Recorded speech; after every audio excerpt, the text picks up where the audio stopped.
that the fill didn't extend to cover the first reserve line. It had a note. I couldn't find the note stating that we needed trench permit. I couldn't find, there's a note that says no caps will be installed at the end of the pipes and the SAS. And I thought that, I didn't look, but I thought Title V said that you had to do that. And when I did the quickie of the 3.5 foot water table, when I looked at the trenches, they're too deep. So my suggestion is that we not take action on this tonight and wait until the design review's complete. And although I do understand from Neil that when it comes time to Neil's discussion, that they would like to talk about, or he would like to talk about, an easement for the well. So I guess Neil is going to be here. That's some background, Bill and Lee, of what we have on this property.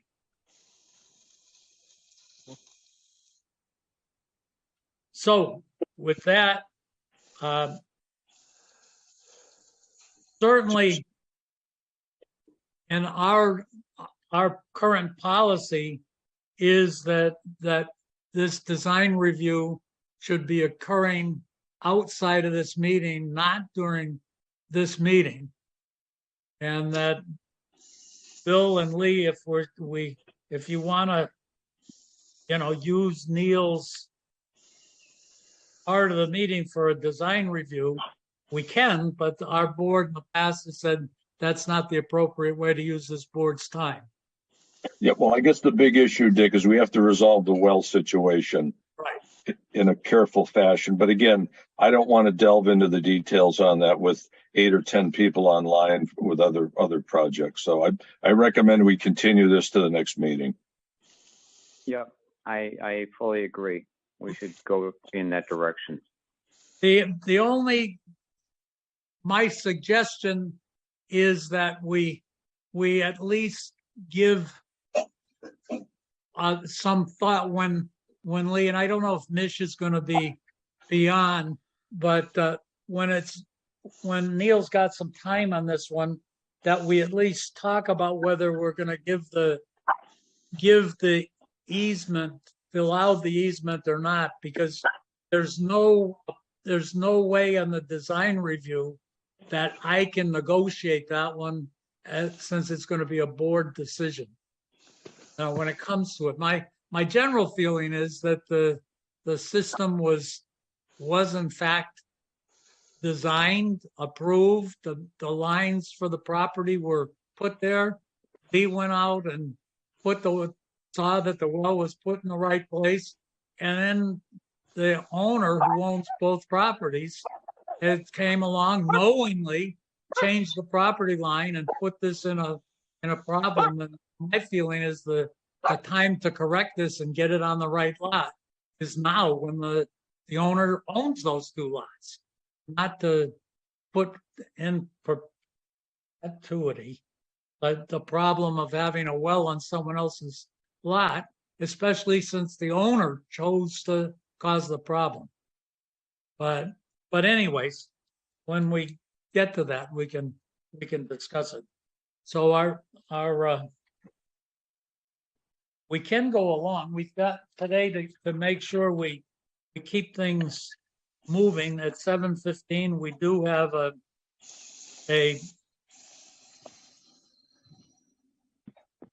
hearing at the request of Ali Sher for the smoking violation, and that's at 7:15. So we need to keep track of that. And other than that, maybe we can get through some of our items, our normal items, get them off the list. The first one is minutes for the April 25th, 2023 meeting. The minutes for that meeting how are we, Lee and Bill, on that one? Yeah, I had one comment, Dick, on item 3 and 4 regarding one of the Title Fives. There appeared to be a bit of an inconsistency in the way we handled that, and I trust that that was corrected by Greg. I don't Colleen? know, Colleen, in fact, it's an interesting question that Greg brought up with me a week and a half ago at a perk test. And I think he correctly said that when they look at Title V and the checkoff list from the DEP, it says nowhere in there does it say that he should give additional information needed from the Board of Health, that he doesn't, because we want it, to go back in. He says, since the Board of Health doesn't have that, or when he looks at it, he doesn't see that he can legally put that we need it to reevaluate. So that means that that 6-month extension window for a reevaluation, we're going to withdraw that.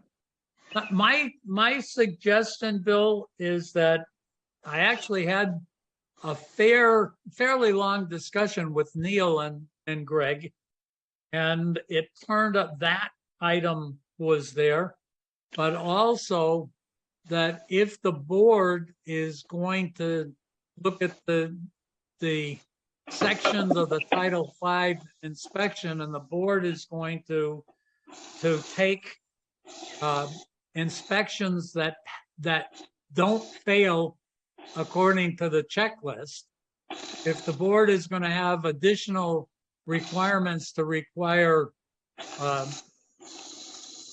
replacements of items, that we ought to have that in writing. For instance, if we're going to, as on 81 East Street, we said that the water table is something.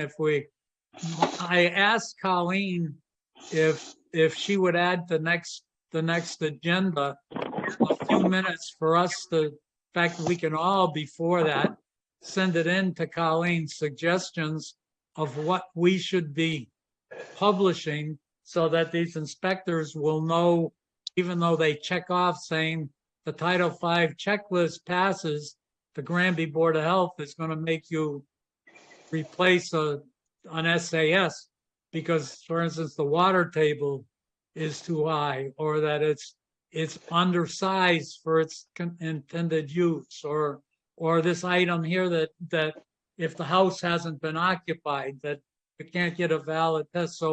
So Colleen has put that on our next agenda, so we can have a published list of those items. Okay, yeah, we can discuss the details at that time. Yeah. But and again, we'll have a public meeting. It'll have to be posted for discussion, and we'll entertain comments from visitors on the site. Sure. Sure, it'll be. I didn't want to do it tonight because it seemed to me that, you could go through this and say, well, there's something that could trigger that discussion, but it seemed to me that it was large enough, a big enough item, that it should be posted as an agenda item, Right, and not discussed tonight. Right, that makes good sense. I agree. Yeah. Okay. So are we going to accept the meeting, the minutes as Colleen wrote it?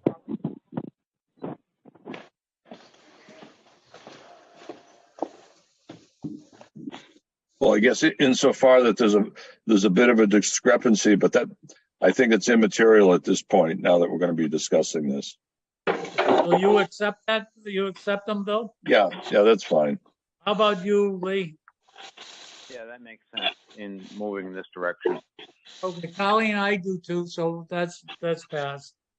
The next one is a timesheet for Colleen, and that's a normal 70 hours. They're split off. Colleen had extra time in here. She's got some comp time because of the hazardous waste day. And in fact, Colleen has asked that it actually is 74 hours and set 4 hours of comp time is in there. And Colleen would like to take this next Friday off and use the 4 hours comp time as part of that.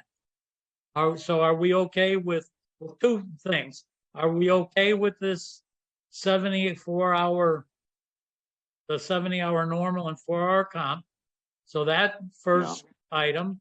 And the second, are we okay with Colleen taking next Friday off and using the 4-hour comp time? So on the first, Sure. I'll do them both. Are we Sure. okay Yes. with both of those? Yeah. Lee? Yes. I'm good. Yes. And I am absolutely. too, Colleen. So they're both approved. Okay, thanks. The next is for payable to the treasurer is a total of $2,470. And that's from $690 from Board of Health and Plumbing permits. Next is Board of Health licenses, $720. Board of Health fees, $950. Gas permits, $110, totaling the $2,470. Are we okay with that turnover? Yes. I'm good. I am too, Colleen, so that's approved. Okay, The next one is bills payable, and all it is bills mileage. It's I think 15 miles. It's $6. Are we okay with that, Lee? Yes. And I Yes. am too. So Colleen, I guess Bill, are you abstaining from this one, Bill? Well, is it traditional to, you can't vote on your own payment, can you? I guess not, but so you abstain and Of course, And of course. so, okay, then besides you signed it, so you're, Right. okay, so Colleen, Lee and I voted yes and Bill abstained. The next one is purchase request. It totals $270.43. Colleen, is this, it's a bigger one than normal. We've got envelopes, Post-it notes, toner cartridge. In fact, we've got cyan, magenta, 5 reams of copy paper, a Brother fax cartridge, self-adhesive letters. Is this something that you're restocking for? yeah, before the end of the fiscal year, there's quite a bit in the other supplies, and so, yes, that's kind of just Yeah. getting those things, yeah, we need. Bill and Lee, are you all set with that? Yeah. I know those color toner cartridges are very, very expensive, so I can appreciate that. There, Yeah, you got to buy 4 of them. So, Lee, did you say yes too? Yes, I did. Thank you. Okay, so Colleen, I said yes also, so that's approved. okay, Next one is mobile food server for charter days, the Thai place. If this one, do we approve this subject to Lynn inspection? Yes. Yes. Yeah. Me too, Colleen, so that's approved subject to Lynn's inspection. okay, The next one, to go through. Looks like I copied more pages than I wanted to on that one.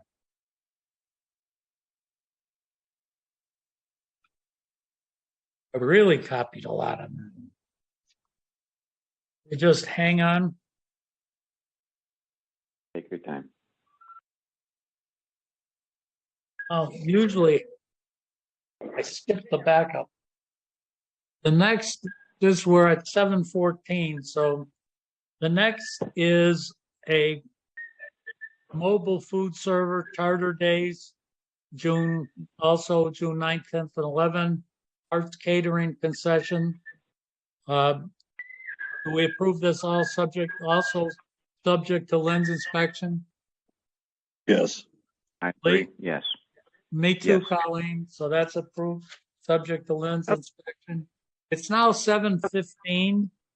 I'm going to stop this and let's see.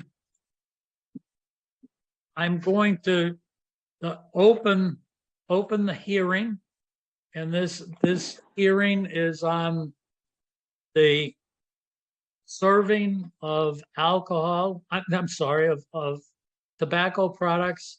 It's a second violation, and this hearing is at the request of Ali Scher, and the violation was at Union Mart. And do we have, on the folks that are on board, the first way that we would typically start this is the enforcement person would tell us what happened, briefly tell us what happened. Usually that would be the person would tell us who they are. They would tell us what the violation was. They usually will let us see the tobacco product that was purchased, and they would not tell us the name of the person that went in to purchase it because they're minors, but they would give us an explanation of what went on at that operation. Do we have someone to speak about what went on? Yes, Mr. Richard, this is Ali, owner of Oh, Union Ali, Park. it's not your turn yet. It's the person that's going to tell us, hopefully, what went on. My bad. Hi, can everyone hear me? Yes, we can. Hi. Yes. Hello. Yeah. Hi, good evening, everyone. My name is Donna Bowman. I am a Tobacco Control Officer for the Pioneer Valley Tobacco Coalition. Part of my job is to do compliance checks with youth in all the stores who are part of the tobacco grant. Granby is one of those towns who was involved. What I can tell you how things happened on April 16th, 2023 at 1:07 p.m. Our youth entered the store at Union Mart with a $20 bill and cell phone. That's all they're allowed to go in with. The youth entered the store and asked the clerk, who was an adult female, for a pack of Marlboro Reds. The clerk did ask the youth if they had an ID. The youth stated that they did not have one. And the clerk just went forward and did not ask the youth their age and proceeded to sell the youth a pack of Marlboro Reds. The youth left the store with a pack of Marlboro Reds and $7.75 change. So the cost of the product was $12.75. I do not have the pack of Marlboros with me. They are in a safe. They are bagged and tagged with the name of the store, time, date of purchase. That's how it went down that day. If anyone has any questions on the program or any questions in general, I'm here to answer best I can. Were you the one that gave first of all, were you the one that was driving that day? Yes, sir. And were you the one that checked to make sure that the only money and phone that the youth had was that $20 bill, and you were the one that checked the change when they came back? Yes, sir. The first thing we do when the youth enters the vehicle is make sure they have nothing else on their persons except for their cell phone, and I give them the cash to go in the store. And you end up getting the change back? I do. The youth comes directly out of the store back to the car. I count out the change. I tag the pack of cigarettes, and it's bagged and it's brought back to the office to put in a safe. And when the youth gets out of the car, do you see that youth going from the car to the store? Yes, we park where we can see everything happening. In some instances, we can actually see in the store Other cases, we cannot see through the windows, but we stay parked in a position where we can see the youth enter and exit the store at all times. All right, so there's really no way that youth can get more money or get the change at it has to have happened inside that store. That is correct. Okay. Lee and Bill, do you have any questions? Yeah, Donna, how many minutes transpired by the time the youth left the car until he or she returned to the car?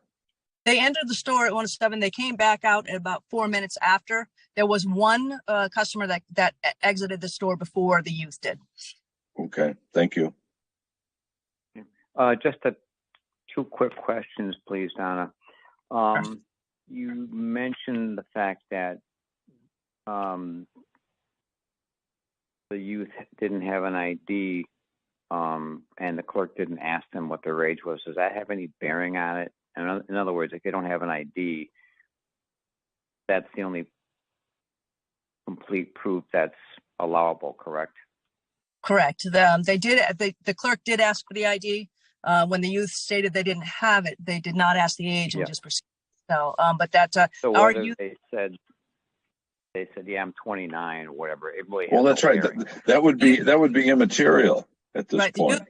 Youths are not That's allowed. what I mean. They're not allowed to lie. So if the clerk did ask what their age was, they would have had to be honest and tell them that they were, only 17 or 16. Oh, I got you. I got you. No. You have to. And is part of the transaction not only the change and the cigarettes, but is it required to have a receipt from the location or no? It is not required. No. Okay. All right. Thank you, Donna. You're welcome. Okay, if that's the end of our questions, then I'd ask you not to leave in the event that Ali has questions for you. Absolutely. If that's okay. Absolutely. Ali, now it is your turn.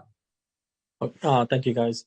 Hi, Donna. So I'm a new owner over there. I just bought it in end of 2022, in November or December, and it's saying we got a 2 fine, but this is the first one for Union Mart since I own it.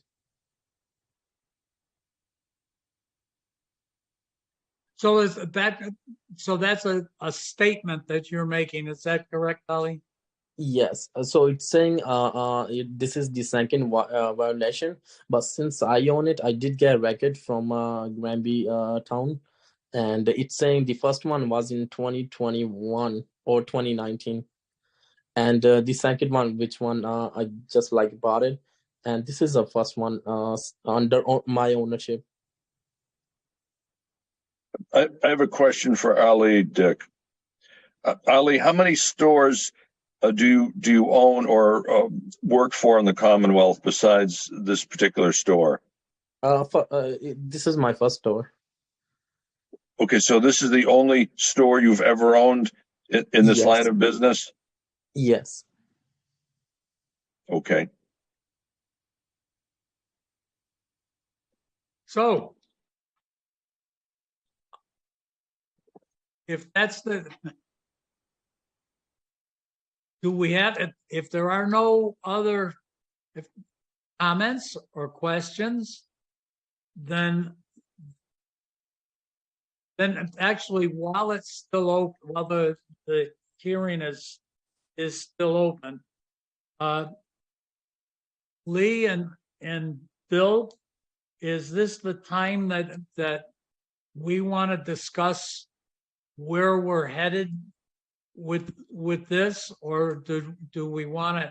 At this point, we've got Donna sitting here, and that I'm guessing the fact that she's sitting in her car means that she's not planning on spending the rest of the night in that position, or at least maybe in that location. Although she's in her car, so if she wants to change location, she can do that. But if just one quick question, please. the store owner says that since he assumed ownership, this is his first offense. And are those the records that Donna has as well in this situation? My guess is that it would be Meredith that has that kind of stuff. But Donna, are you the person that keeps track of those records? I do have spreadsheets for them. Meredith is the coordinator, but I can say that it has been my area for some time now, and it is the first offense I've had there in a few years. So it is the first offense with the new owner. Okay. All right, thank Or you. or state, though, there are also federal and state compliance checks. So whether they had any, I can't speak for those. Okay, thank you. All right, thank you. One question that I don't know is, are we in a position that I don't know this? I'm asking this. Was the first, we're calling this the second offense, and I guess it's 3 years. I think 3 years is the clock that they end up going with. And my question would be, was the first offense before this new regulation went into effect? Which it was October 13th, 2021. There oh, was a youth compliance check done at Union Oh. Mart. With a different owner, The different owner. Mhm. but it was with this current regulation. Yes, that was the first one with this regulation, 2021.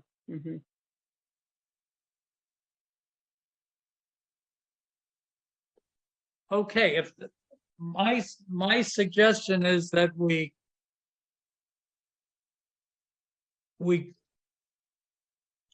should digest this information until next meeting, Dick. That's my recommendation. yeah, we can close this and still talk about it and let Donna leave. We can do that. Yeah. Typically, if you close a hearing, we can't introduce any new information. Right. We can't do that. But we can deliberate afterwards but again, we can't, no new evidence can come forward after we close. So in this case, I believe that the regulations are pretty clear that changing owners is not a reason to reset the clock. That the business is gone on. It's not a new business, it's a new owner. And well, here's the question. Is it the same corporation or is it a different corporation? Did they change corporate status? That's the question. Or did Ali assume the stock ownership in the old corporation? That's the question. No, so I have a new LLC. Everything is a new, and plus I have all new employees.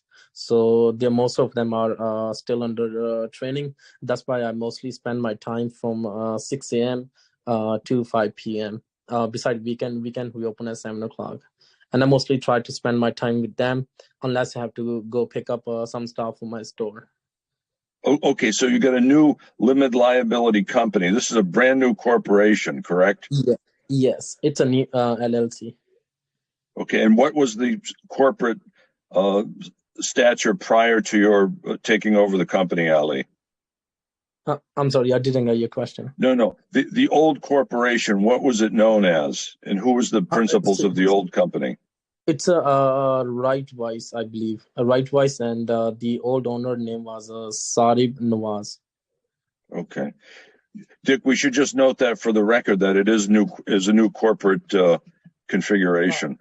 And my suggestion is we get in touch have Colleen get in touch with Meredith, and my belief would be that this item has been absolutely set up. There is a precedent for handling this, and Meredith should be able to be the one that tells us what this is about. But it doesn't sound at this point that anybody is taking exception to what Donna has said, that this sale did in fact occur. And what we're discussing here is whether it should be handled as a first or a second violation. Right, right. Yeah, there's no dispute that the incident occurred. Right. Okay. Okay. If that's the case, we've got another. We do have another appointment, and I think I will close the hearing if that's okay with Lee and Bill. Yeah, I would Yeah, second that. Yes. that's fine. Okay, then we close the hearing. Thank Very you, good. Donna. Thank you and I for hope coming in. Ali, thank you for coming in. And thank you, Thank Ali. Thank you, folks. Thank you. Thank you. And everybody have a good night. You too. Okay, bye-bye. So, Neil, Yes. you actually have you're on the agenda for 54 Ferry Hill Road. Yeah. However, you indicated to me, and I'm not sure, just trying to see any place on our agenda. We do have down for discussion, we do have 81 East Street septic system is on our posted agenda. So Neil, if you wanted to talk about those two things, I think we Sure. can do that. I guess you've already heard that the board is saying on the technical issues of 54R Ferry Hill Road that we didn't want to deal with that. However, rather than getting the well tangled up with the design review process, that we did say we would entertain a discussion about the well. Yes, and I believe Micheline was going to contact Ed Chapdelaine, who was the surveyor who. Yeah, Eddie's here. Eddie's here tonight. Okay, then. And Mish is maybe- here too. Yeah, maybe he could speak to the issue of why it was subdivided like that.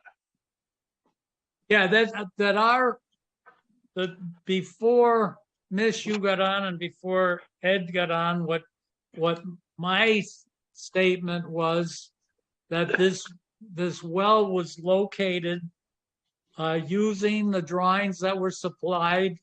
Lee went out and talked with the installer and made sure it was in the right location. And then someone, and I'm going to say the owner, and I have to say the owner directed the lot lines to be changed, put the well in the wrong lot and too close to the lot lines according to the state minimums, and that's what it appears. It appears closer than the 10 feet that's required.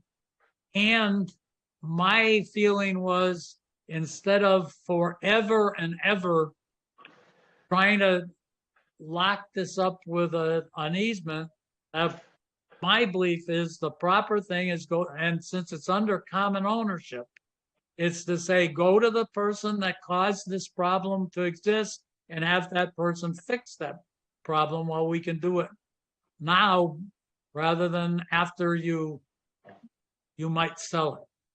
So that was a discussion before you got on, and it was just a discussion.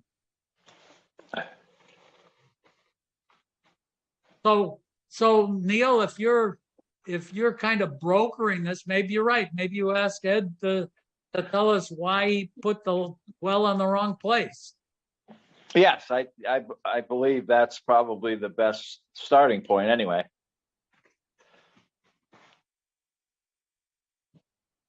Yeah, this is Ed Chapdelaine, 356 Front Street, Chicopee, Mass. Statement of fact, I did not lay out the wellhead position. That wellhead was laid out by others. So that has nothing to do with me as a surveyor laying out the wellhead. So that being said, that lot or that wellhead was positioned on the lot to the south, the most southerly lot, if you will. It is under common ownership. Both lots are common ownership. The owner, Mish Turgeron, wanted to increase her lot by moving her house a little further south, which then required us to relocate the boundary lines further south between the two lots. I tried to encompass that wellhead, if you will, onto the most northerly lot. The estate lot required certain parameters to be met. I met the parameters as best I could. The wellhead still was positioned on the most southerly lot, albeit maybe a few feet on the other lot. I still could not get the lot line to go any further south without jeopardizing the estate lot guidelines. Ed, is the general. That being said, the only thing I could say at this point I would recommend is an easement in fee against the southerly lot to encompass. But Mr. Bombardier appears to be saying that that's not the case. In fact, I'm not sure if there are state laws under the Title V, if you will, that require a certain separation, or if there's a zoning requirement for a 10-foot separation. I know in this Title V, it's a 10-foot separation for septic system to a property line. I don't recall. I've really never worked with well rig operators, and usually the sanitarian is the one who placed the well point on the property. So I'll leave it at that. Go ahead, Bill. Yeah, no, I had just two questions. Is the general configuration of the two lots, two pork chops back to back? Yes, north and south. Yes. Okay, so that means you've only got 80 foot of frontage, so each has to contain 40 feet of access way, correct? Correct. The access way is not an issue. It's when you get to the back, you have to have a strip of land 40 feet by 150. That's your front setback envelope. I see. I see. So that's your theoretical 150 foot of frontage, correct. But it's actually not on the street. It's out in the bush. Okay, I got you. That's correct. I got you. Short of talking to the planning board and reconfiguring the lot again, that would the lot has to have 80,000 square feet without the access road. I believe my numbers that I have on the plan now. That's right. That's right. Subdivider is just above 80,000 square feet. So there's really very little wiggle room to maneuver the property lines around again. I could sharpen the pencil a little more, but I don't know if I can configure it to get that well out of that most southerly lot into the northerly lot. It's going to be challenging at best. Okay. Are we, if I follow this, if we leave the well where it is, are we creating a lot which does not conform to the definitions of an estate lot? Potentially. I can't speak to the fact whether that would be non-conforming, which you cannot create a non-conforming lot by today's standards. Well, that's my question. And my other second question is the intent to have that southerly lot sold off as an individual sale, individual. My understanding, Neil, is that the owner would like to reserve that lot to the south, whether it's sold now, 10 years from now, or 40 years from now. as a potential building Okay. lot for someone. Okay. I'm not sure if the Board of Health would consider leaving that well in place on the southerly lot and then looking at potentially leaving a well point further north. If that would I guess that's satisfy, where I but was going with the offset distances would not conform. If you're saying there's a 10-foot offset, I don't believe we have 10 foot to the property line from the wellhead. If I can interject, if you look in the Massachusetts private well guideline pamphlet, which I think was revised last couple of years, and I'd have to check this, everybody, but I think the 10-foot offset is a suggested offset. I don't know if it's a regulatory offset. I think it's suggested. So we should probably at least review that at this point. Yeah. And again, I've never, as a surveyor, never been asked with respect to the setbacks for a wellhead.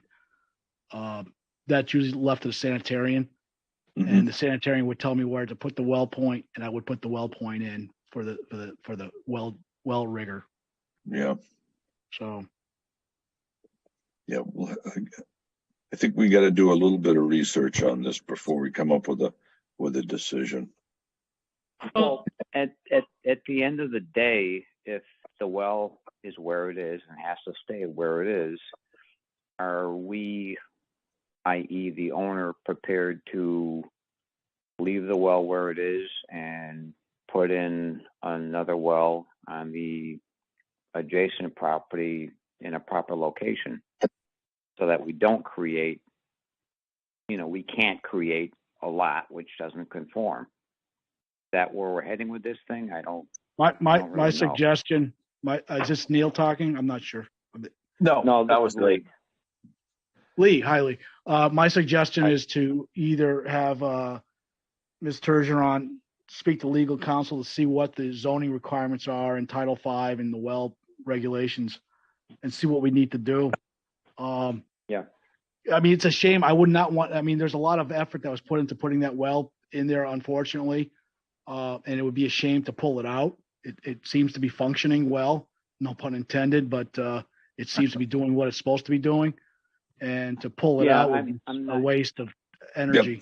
Yeah, look, folks, Yeah, I got some. trying to create hardships for anybody, but as we're stuck with not able or not legally, we can't create a non-conforming lot either. Correct. So yeah, I don't.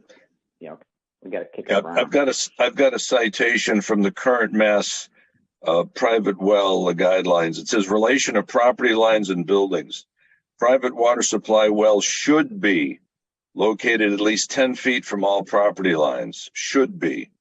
The center line of a well should, if extended vertically, clear any projection from an adjacent structure by at least 5 feet. That's the citation in the. So it's a should. It's a should. I think we've moved someplace. The first is that we're not going to create a non-conforming lot. So that's the first one. It sounds like what Bill is saying is that we don't have to, because of the lot line, we don't need to say that well can't be used. So it can be used. So then the question gets out to what you're saying or what you've mentioned, Lee. Do we say that the well needs to go with the southern lot where it's located?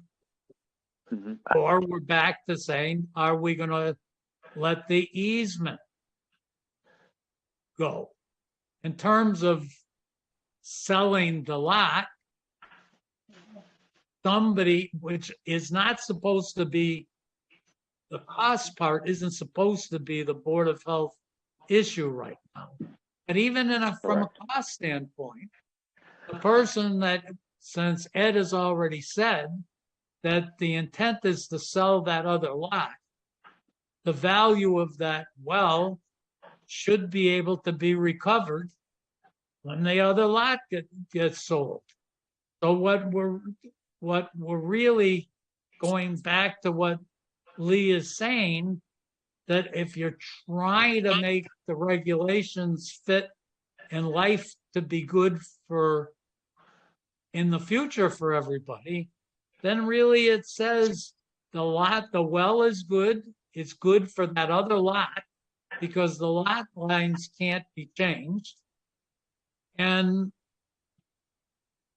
I'd even question what happens. I know Ed is saying about easements, and I guess maybe you can say, gee, you're in this little spot that supposed to belong to this first, but I'm not a lawyer, but belong to the southern lot, and now you're taking a chunk out and saying, yeah, but that doesn't really belong to you.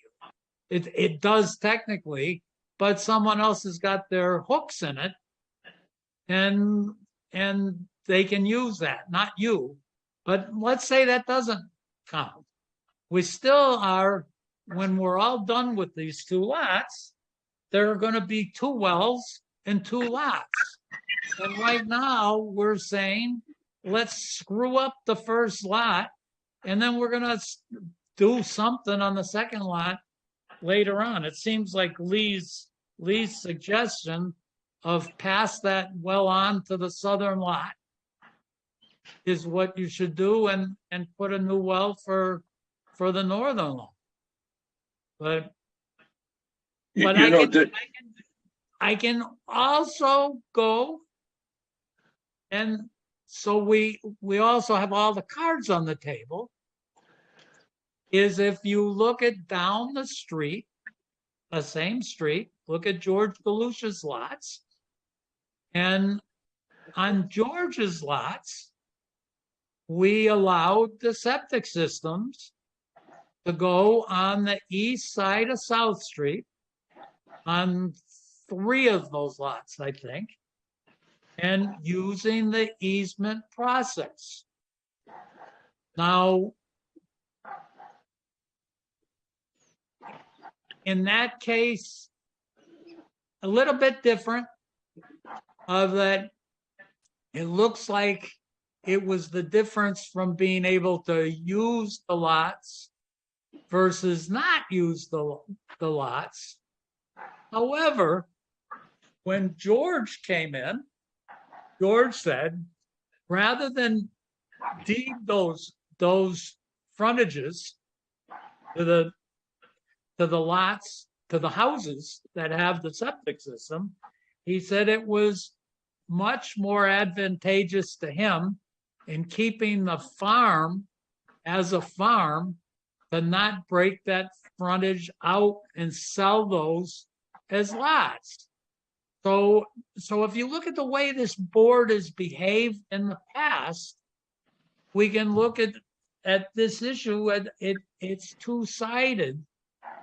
I think it's not, I don't think it's the same as George and his lots across the street, but it certainly is close enough to be talking about whether we should do this or not. You know, Dick, there's another option, and that is Mish could use this well on her lot until which time she conveys the southern lot. At which time she conveys the southern lot, she'll put a new well on the northern lot and essentially let the southern lot use the well that's in place right now. And So in there fact, you'd be, if you do that, Bill,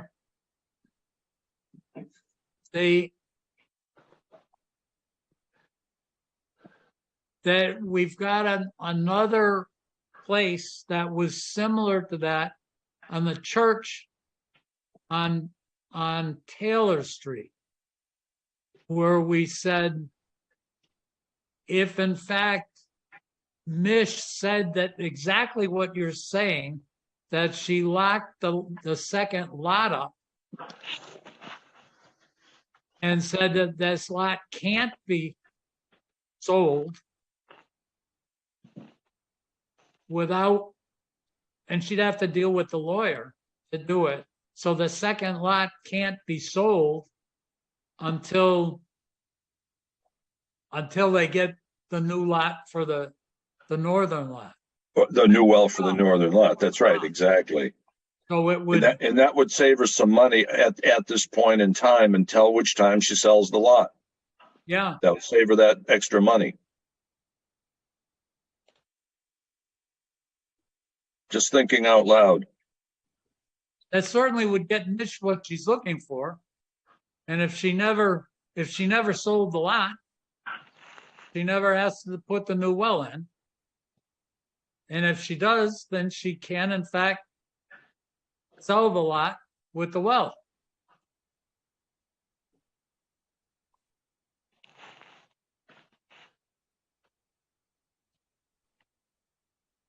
So where do we stand? Lee, what are you thinking? No, that's actually, that's a good scenario to toy with. The other, I mean, two things are going to happen. We have to have an attorney draw all these papers up, of course, for whatever we do.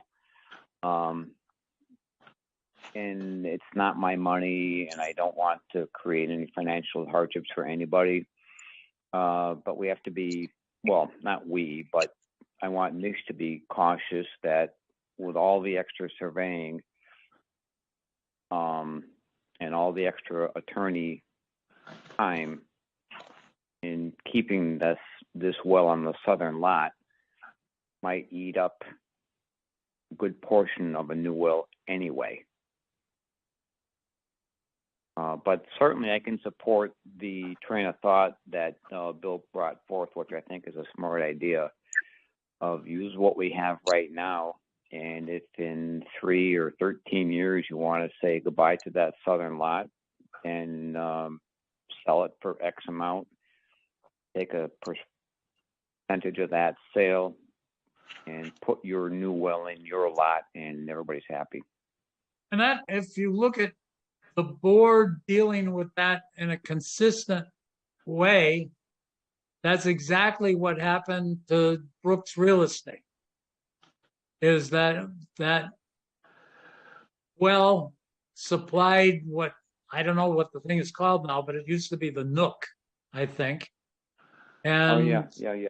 so it was one well that supplied both places, and then once it got into a different ownership, then we said, okay, then you need the new well at the time of the ownership change.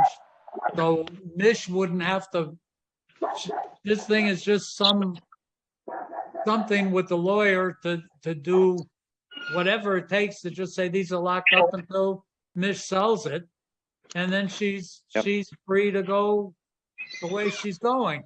And if she never, as you said, Bill, she never sells the lot, she never does the well. If she sells the lot, then she'll get her money to put her new well in. And the other, you understand what we're saying, Yeah. Mitch? Does that make sense, Mish? Yes. Can you hear me? Oh, yes, yes. We just can't see you anymore. Now we can see Here you. you are. Okay. Yes. Because that's what I kind of figured would happen anyhow. Either do the easement, or if I did sell it in the future, then we figure out to replace the well. The reason why the well got moved in the first place is the septic system in the front at 54R. When the plan was originally designed, they didn't have their septic system in the back. Their leach field is now in the back, and the location of the well, I believe when I measured out, was less than 100 feet from their leach field. That's why it had to get shifted. Yeah. Because certainly the plan that Neil had put in and we approved is way further in the back. The original one, yes, but the well location was less than 100 feet from the leach field of the house in the front. When they redid their system, when they sold their house, they had to redo the leach field, and it's at the furthest corner of their house, which abuts my property, and it was under 100 feet Okay. from a leach field. That's why the well got shifted. Okay. And that explained, because I know you had that question, but I was waiting for you guys to all talk what you needed to talk about. Just letting you know it got shifted because we measured it and it was less than 100 feet. And of course, knowing the history of being 100 feet from a septic or a plant or a leach field, that's why it got shifted over. Okay. So from our standpoint, Ish, what you'll do is you'll talk to your lawyer, get the words in place to make sure that you just can't sell that house unless you get a new, I don't know how he's going to say it, but Right. that you can't sell that house or that lot, or you have to sell the lot with the well somehow or other to make it Yeah, so. I'll explain it to the lawyer how to word it. Like, you know, if the lot gets sold, obviously another well has to be placed on the northern lot instead of the southern lot, and then I'll make sure Yes. it's worded and all that. That's no problem. I can get a lawyer to do that. Okay. Okay. So it looks like we're all Very set. good. So how far does this delay me even more, or until you get the documents in? I'm just trying to figure out. That's just the well part. I'm guessing Neil is going to bring the other changes in at the next meeting. Okay. I'm guessing that we will approve the design subject to getting the easement, show proof that the easement's in place. That's what we typically would do. Okay. So it would be up to you to see how fast you can get that drawn up and filed. Okay. But And then the attorney letter as well. The design would be approved. Okay. All right, I can work on that this week. That's why I wanted to know what my timeline was. Okay. I'm guessing it's in 2 weeks at our next meeting, Mitch, we can just have this thing all done and out the door. Sounds good. That's what I'll hit for. Yeah. Very good. Thank you. All Okay. right, thanks. Good night. Excellent. Thank you. Thanks for coming in, folks. Thank you. Good. Thank you. Bye. Thanks, Ed. Thanks, Neil. Thank you. That was a good Thanks, way to Bill. work that through. Thanks, Bill. That really. Yeah, that was a good idea, Bill. Thank you, Thanks, you guys. guys. Thank Good you. night. Thank you. Neil, I guess instead of waiting to go through all these other things, why don't we let you, since you're on the line, talk about 81 East Street. Okay. Well, I guess the board rejected it because of the offset to groundwater. And I'm not sure if you actually have a regulation in place yet, or it's something that you're still discussing. So I don't think there's anything firm as far as the offset you're looking for at this point. So I would suggest in this case that you take no action on this one and wait till you have a regulation in place and then enforce it once you have a regulation. At this point, Neil, it depends. I'm going to have to make sure I understand what you just said. The plan right now is our next meeting is going to have a time to discuss the regulations that we're going to put in place, even though the regulations which allow the board to order the system be replaced are in place. That the Board of Health has the authority to do that. And it would be based on our concern with protection of the environment and having the state has a standard currently that says on soil that's slower than 2 minutes an inch, it will have new systems will have a 4-foot separation, faster than 2 minutes an inch, 5-foot separation. And on repairs, it allows the board to give a reduction of a foot. And that's established as what the state is saying is protection. Right. Next week, we will have some time set aside to choose, to specify what the board is going to choose for regulations that order the replacement of systems. I'm going to have a list. I'm guessing the list will be tank size. It's going to deal with cesspools. It's going to be water table, system size. That state does say if we're concerned with wetland protection and rock below the system, soil conditions. So by the next meeting, we'll have some regulations. I think we'll have them. We're definitely going to have the discussion. And what I haven't talked to, I talked to you today, but not because of open meeting law, not to Bill and Lee.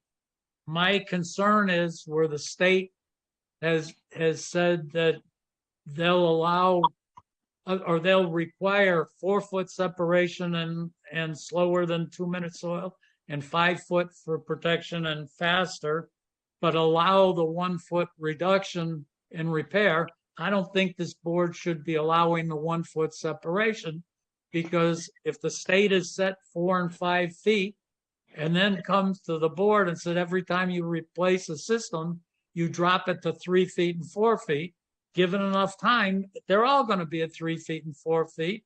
And the state has already said protection occurs at 4 feet and 5 feet. So the state regulations are not consistent with where they're trying to go. But that again would be next meeting's discussion. If what you just led into was, will the board allow another 2 weeks to occur before the system is replaced and to rescind its order to replace the system? I don't know if that's what you said. If that's, we haven't voted on it. We haven't given a time requirement for the replacement of that system. Right, but it just twice that the board has accepted a Title V with the same separation to groundwater as there is presently. So my concern is it's arbitrary and capricious. Given the fact that the board has in the past, twice, with 2 different inspectors, accepted the offset to groundwater with this particular system. Well, the board, in general, the state has found that allowing systems to go close to the groundwater is not good. You know, the crisis in the state, in the Cape right now. Yeah. The board has definitely studied the Title V regulations. We've been uncomfortable and didn't really realize that we had the authority, and in fact, when I read it, the responsibility to act in a way to protect the environment. And it is only in a recent case with the marijuana house that's on Amherst Street that I really read word by word of what's in that regulation in the Title V inspection.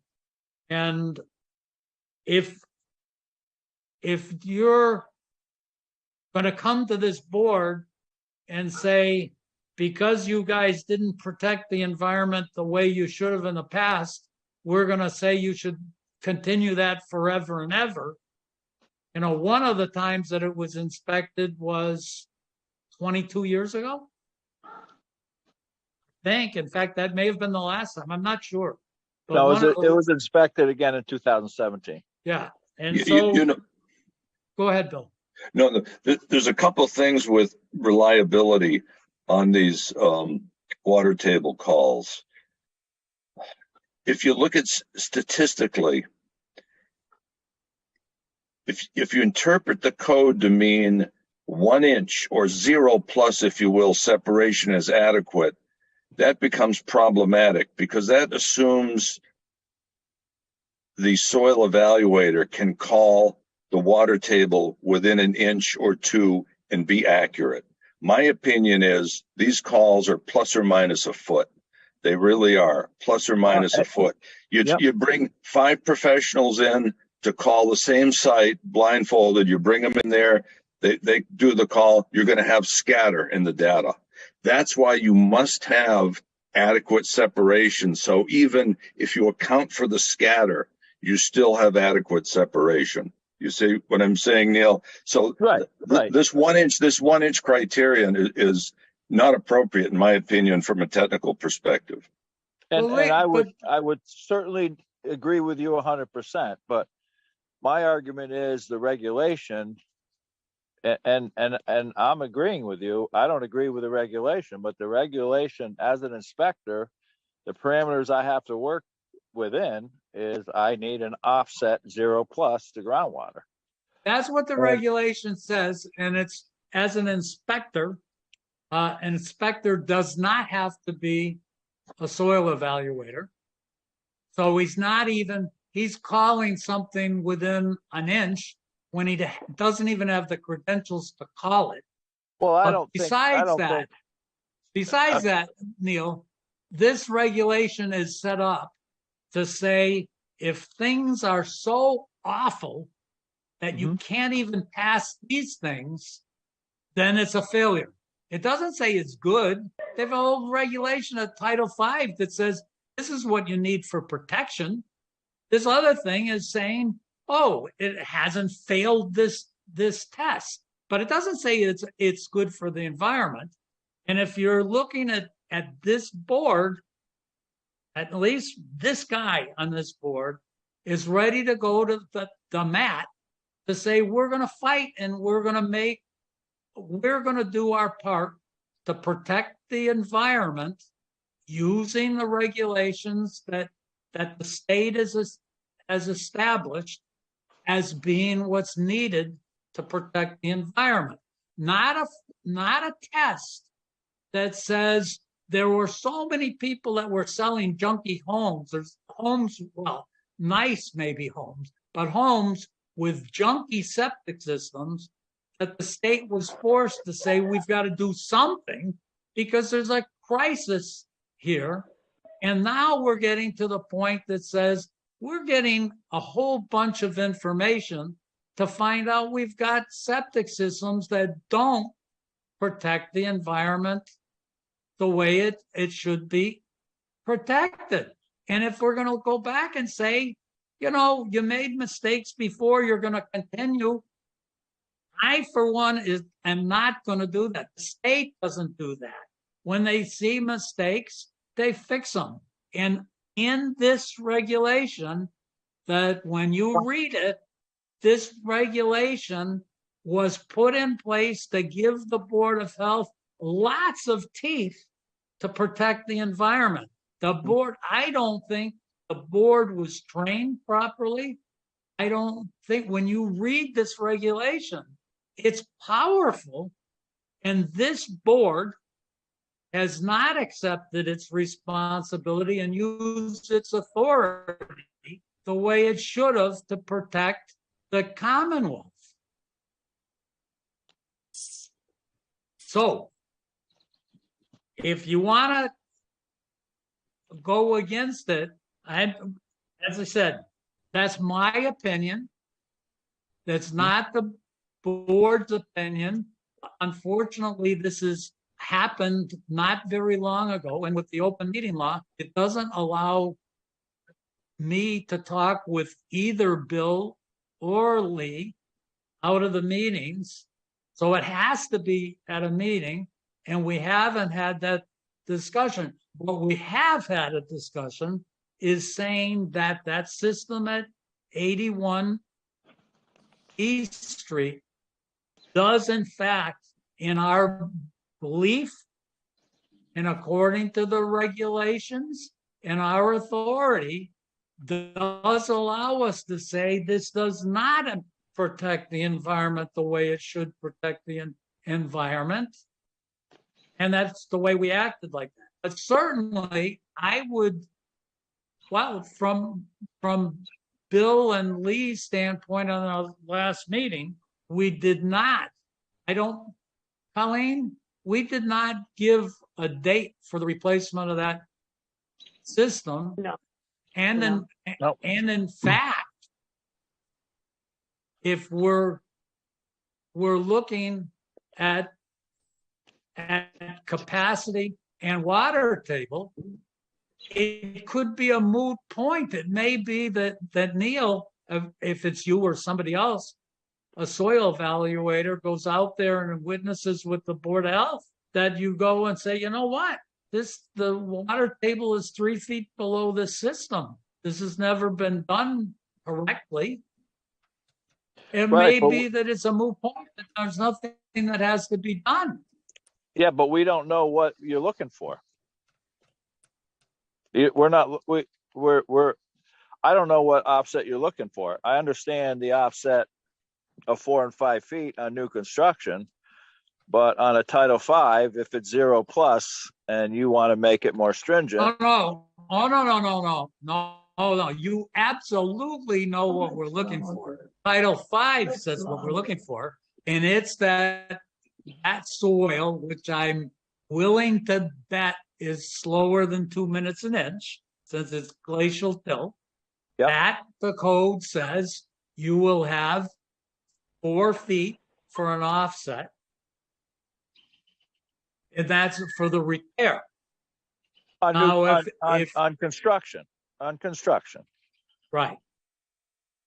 Right. So Now, if you look at the letter that the board sent, it says you'll repair it and it'll comply with Title V. So that's the current regulation would say is 4 foot separation, and you can ask us for a 3 foot separation. with the construction of a system, but we're not talking about a construction of a system. We're talking about an existing system. And so you're back so what I don't know what you're asking for on an existing system during an inspection, what offset you're looking for. Right. So that's what we're talking about doing the next Right. meeting to get those numbers. What the owner of this property has is, we've said, the water table, because of the water table, it needs to be replaced, and for certainly someone to go in and say, okay, I'm going to dig a hole and I'm going to find out what the water table is, and then come back to the Board of Health and say, this is what the water table is. Right, but I need to know what offset you're looking for during an inspection. And I would also argue that anybody in the field of public health, including designers, inspectors, Board of Health members, we all knew right along that a 0 plus certainly never protected the groundwater.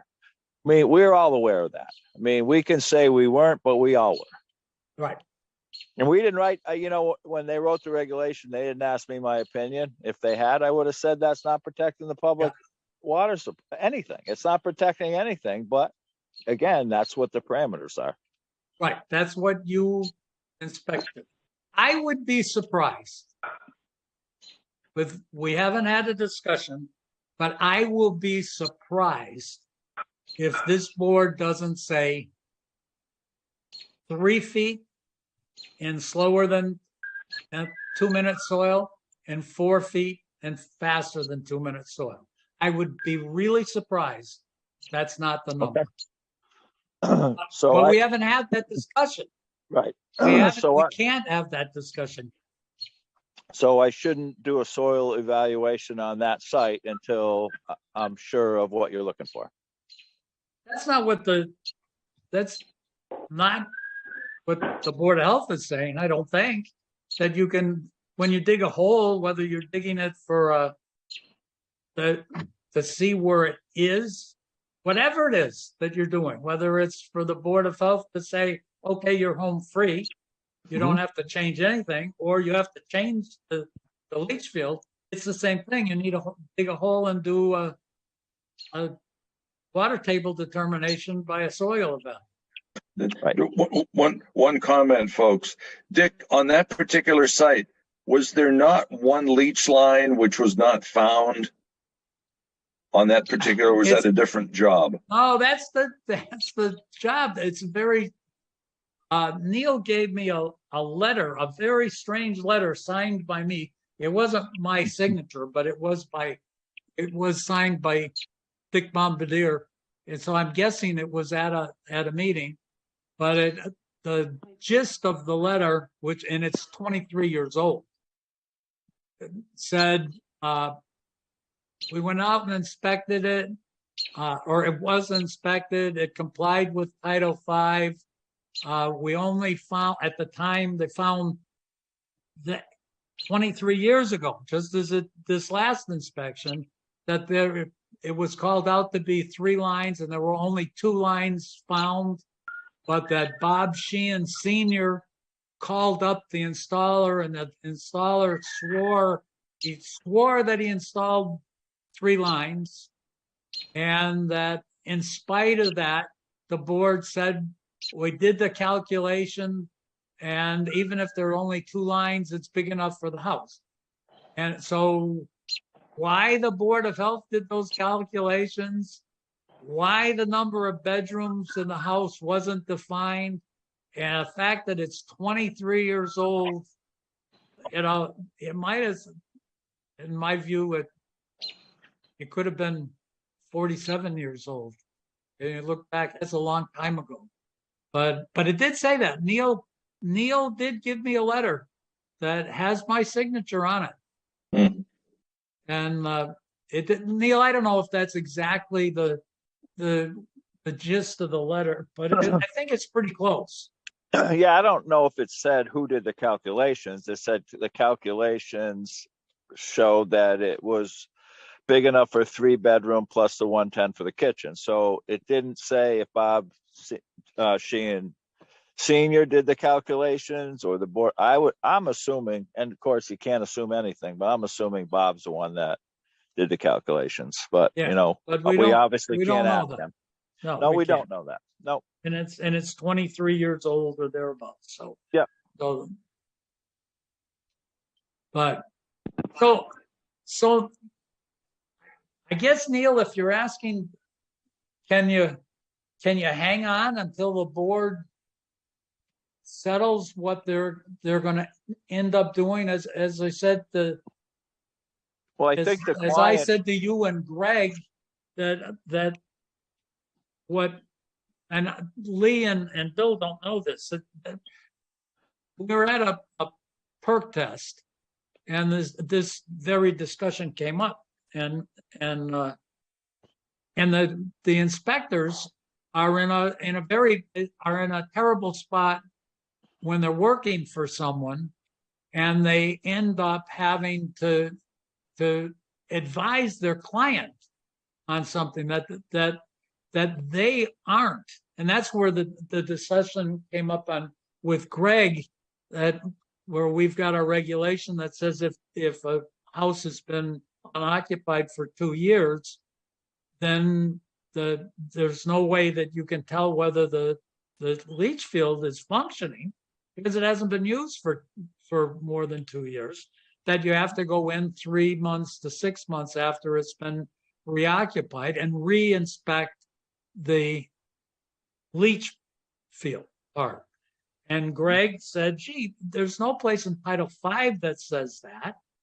And on the inspection, it just goes and said, did you see anything wrong? And they've got the Title V inspection form that the state says, you will fill this thing out. And this is the way you'll fill it out. And it says yes or no for each of the conditions. And that's their responsibility to follow that. It's not, they can't do it their own way. They've been trained and say, you have to fill it out. So these guys have a responsibility to do that. And that if the Board of Health when you look at the Title V inspection procedure, The Board of Health doesn't go in and say your form is wrong. The Board of Health has to say, given what the conditions are on the site, we're going to cause the replacement of a system based on protection of the environment. And it gives a list of the things that we can use to do that. So these guys, in effect, when you look at this thing, these guys are basically giving us the information to exercise our responsibility and use our authority to come up with a conclusion that says, yeah, you've got to pass Title V, but you still have to have something replaced. Now, what Neil and Greg are correctly saying, and in fact, some of the items that are on that list, that the inspectors aren't trained, or it may not be trained or experienced in determining whether they're good or bad items to protect the environment. But what they need to do, the inspectors need to know, like this one, like Neil is saying, if he comes up with something that says, I've got a 6-inch separation with the water table, I put a check that says it's okay from Title V, but he's got to be in a position that tells his client, hey, I work with this Board of Health all the time. They're going to tell you with this report that you're going to have to replace your leach field, because they're going with again, we don't have those numbers. And that's what Neil is talking about, that they're using a 3-foot separation, and they're going to be telling you you have to replace it so that they can advise their client that there's something happening other than what's on Title V. So it's a Title V inspection, not Title V, a Title V home inspection.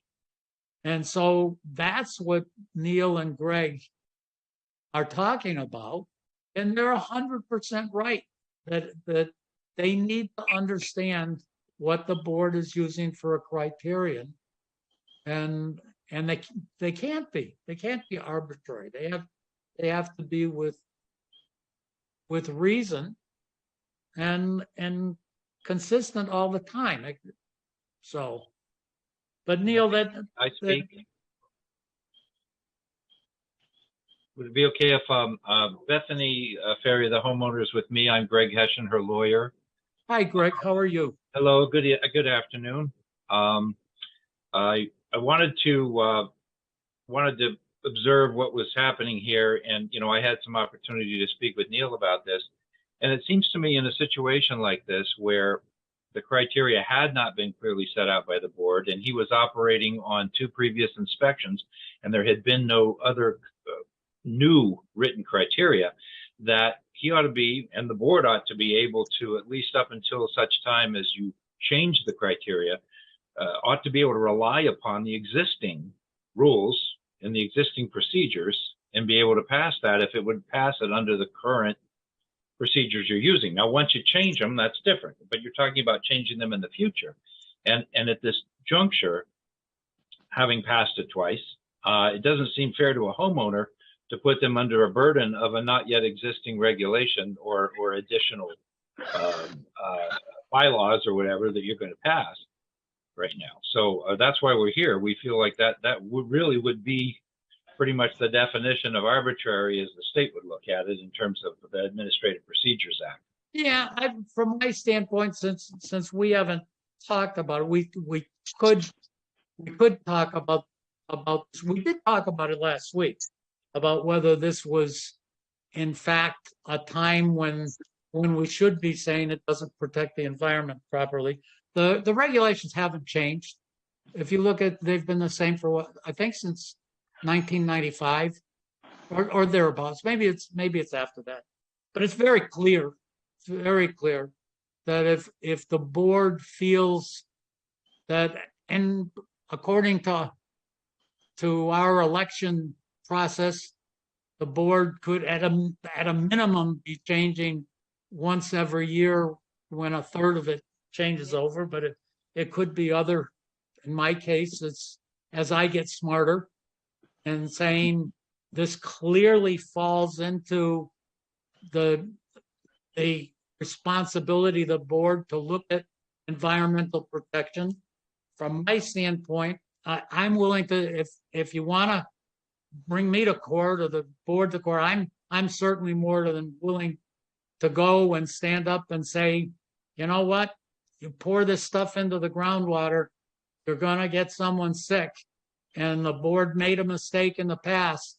And when you make a mistake, you own up to it and you fix it from that time. But it's not a new regulation.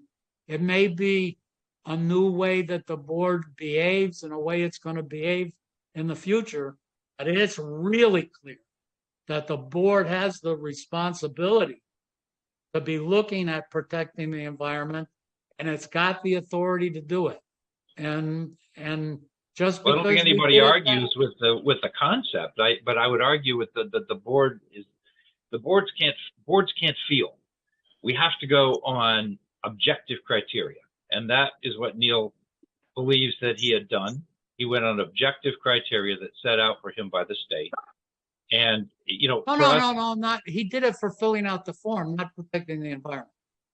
Well, protecting the environment can't go on feelings. It also has to go on objective criteria. Oh, it does. You want there's the whole section on Title V in the state code is really, really detailed on not on feelings. It's really, really detailed. And if you want, I'd be certainly willing, if you've got some questions about where the system ought to be above the water table. In fact, you just finished hearing Neil say absolutely what they said on this Title V thing and letting it close at the inspection, letting it be close to the water table is crazy. It doesn't protect the environment. So even your own guy that's working for you is saying that's crazy. We shouldn't be doing that. So that's why the board's got to come in and say, we're not going to let crazy stuff happen. We're going to go back to what the state says is the proper way to design it. Well, but I do not believe that you have the authority to say that an existing system that's already been passed and conformed to criteria that was set out by the state is suddenly not acceptable. It didn't change. The water table didn't change. The house didn't change. Nothing changed. One can't just suddenly say that something that has been acceptable is no longer acceptable. That's not a lawful. Things like happen all the time. The whole world is like that. Things that used to be right. If you look at a perfect example is looking at Cape Cod in the state, as you can't walk in the water. The fish are all dying, or lots of them are dying because of the sludge on the bottom of the tidal creeks. And it's changed. And you don't keep going when you know it's wrong. And in this case, this one's wrong. And it allows the board to look and saying, given all the things that we can look at, we're looking at it and we're making a decision. And if you're willing to, if you want to go to court and say, in your view, we think that letting this be within 4 inches of the water table, in spite of the state saying that's not the way, we'd never let a new one go in. And in spite of the fact that the state says, Board of Health, if you look at this and you think these results are a threat to the environment, you should cause this to be fixed. And Well, this what board, threat is this? What threat are we talking about here? the water table being the sewage going into the water table before it's filtered properly. And the state is but do we have clear. any actual data that shows that this particular system is actually a threat? You don't to need that. Of course you don't need that. What happens is the state has published the data that say what's safe to do. And certainly, again, if you want to go in and challenge Title V saying, you guys are all crazy, some of the time we ought to let this thing, instead of 4 feet, this week we ought to say on that lot, got to let it be within 2 inches and say that's arbitrary. So what we're saying is, hey, we've got one of these that's way too close. It's way closer than the state has established that this is the safe distance. And we've seen it. And the Board of Health is saying, we now realize it's our responsibility to look at this and our authority to fix it. And that's what's going to happen. And again, if we're giving it, this is recorded, so you have the benefit of listening to what I'm saying, and use it if you'd like. It's not a matter of looking at our written record. You've got it, because it is. Well, but what Neil was saying is there's a big difference between an existing system and the requirements for a new system. You can't go Dick, through the may I whole interject state for a and make moment? Sure. Yeah, this is, sir, this is from the code. This is from 310 CMR 15303, which is the section dealing with inspections in general. This is section 1, subparagraph D. And it says, in making a determination pursuant to 310 CMR 15303(1)(c), the approving authority shall consider, it's got 4 items: condition, design, treatment provided by the existing system. Number 2, the vertical separation of the existing SAS, soil absorption system, from groundwater. 3, horizontal separation from a water body. 4, characteristics of site, so on and so forth. But it clearly states that the vertical separation of the SAS from groundwater is something the approving authority shall consider in approving or denying one of these Title V inspections. I do understand that, but it doesn't set out the distance that we're talking about. But I think we're still mixing up apples and oranges. I think it's all about engineering judgment. This is called engineering judgment. And I'm afraid, sir, that we're at a spot that this isn't the appropriate place, as long as we're into a legal issue, that we're at 8:30. We've spent, I'm guessing, at least a half hour on this subject. And I guess since it's that you are an attorney, some of us here are engineers. The engineers are dealing with what we believe are engineering criterion. And you're welcome. We haven't established at this point what the actual water table separation is, other than the records indicate that it looks like it may be within inches. And it looks like that if you have specific questions to deal with the Board of Health, you could send them in to us, and we'll do our best to answer. If you do feel aggrieved, which I'm not sure, without having the engineer come in to tell you this has to be done or not done, you have the right to sue us. You can do that. But in terms I'm aware, of, but that's not a good thing. I'm trying to be. We're trying the Board to of work it Health out. is going to and if you look on your hillside, on the streets on both sides, there are the houses on both sides of that street, you'll see that the systems are all up in the air. But in this case, the board is taking the stand that we are going to attempt to protect the environment. We're saying that it's not being protected according to the standards that Title V has established. And we're going to have to stop this discussion, because we're now going in a circle and repeating the arguments over again. So if you have other ones, you certainly can come in and say, and get tell us what it is that you'd like to discuss and get on the agenda. But, and I guess, again, we don't even know what we're talking about yet, other than, that we've said that we need a new leach field, and somebody's got to determine where the water table actually is. So is that, Bill and Lee, or is that what we're saying, and we'll move on with the rest of the meeting? I think we've gone as far as we can tonight with this particular topic, absent any formal questions from Attorney Hessian. So, like you say, Dick, if he wants to give us a list of questions to answer in writing, we can do so. But I think continuing on in this manner tonight is kind of wasted energy. Yeah, I think so too. Okay. Yes. And Lee feels the same. Okay, everybody, then we'll expect to hear back from you. Okay. Okay, thank you. Thank you Okay. very much. Thank you. All right, thank you.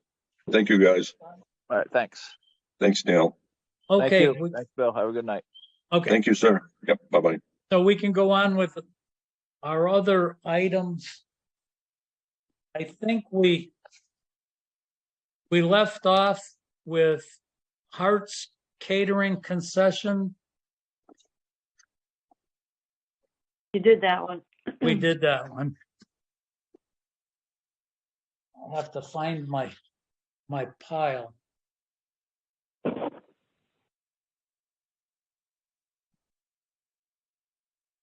It seems to have been misplaced. I've got Hart. Okay, maybe I've got. So here's Hart's.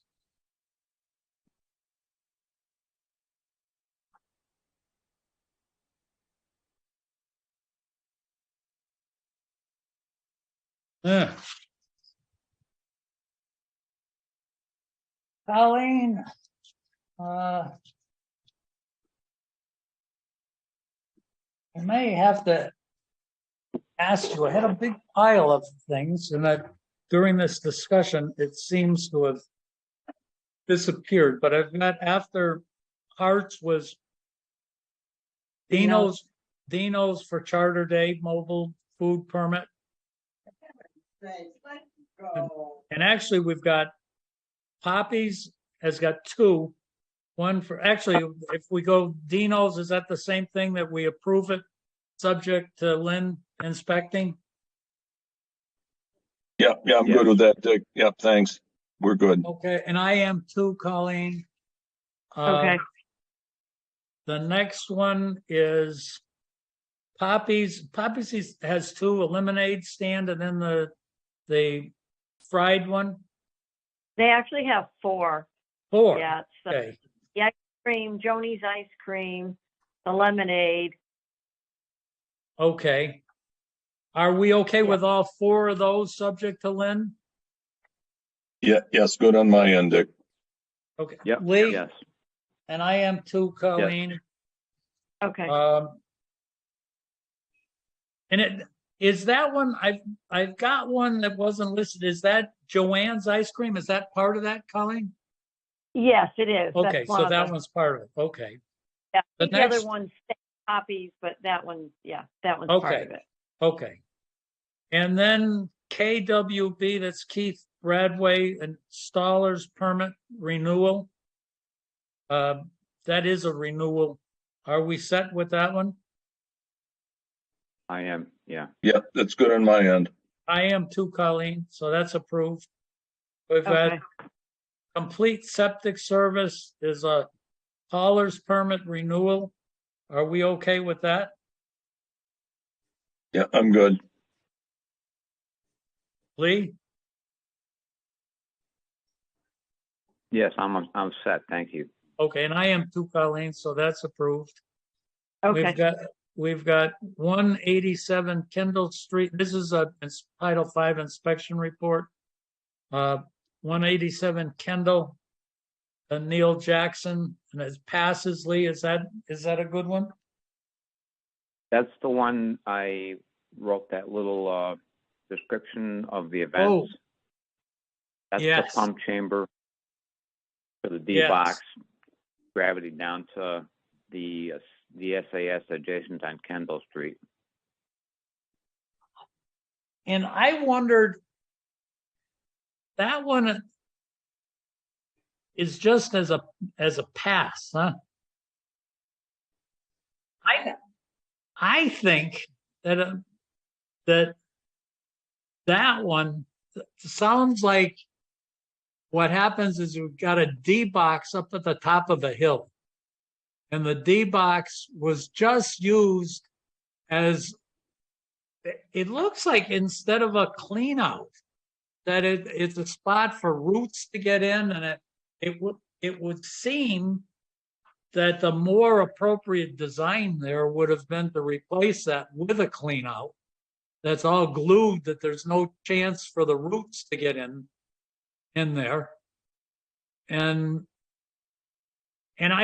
was there any, I'm not even sure, when it pumps down and hits that lower D box, Bill, when you inspect something like that and you've got a pump discharging into it, I have to believe that the liquid level in that box must come up during the discharge of the pump. Oh, yes, sure. Yeah, it probably fills up to the top and probably pressurizes. It may indeed pressurize. That's what I'm thinking. Oh, yeah. So when you went into that, you saw I'm asking, did you see the water flow easily down into that and then just go out into the lines? After the first D box at the top of the hill, that root mass was removed, and the pump went on, we walked down the hill, which was, a 3-4 minute walk to the edge of Kendall Street, and there was a carryover root mass in that second distribution box. There was a clean out between the two D boxes. Once that mass was removed, the water did flow in, and the lines filled and dissipated pretty quickly.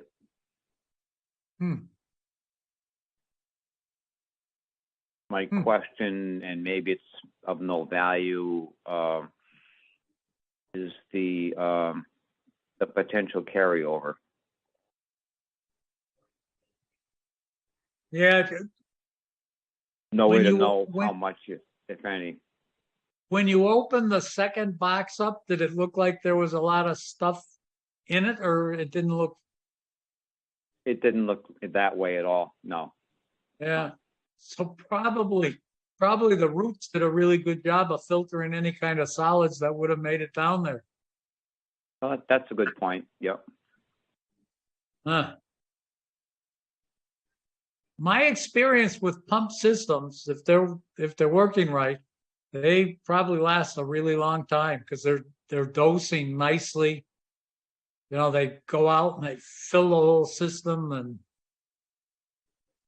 if they're pumped well enough, they're not as well as dosed as well as a pressure dose system, but at least they probably let the darn bottoms dry out.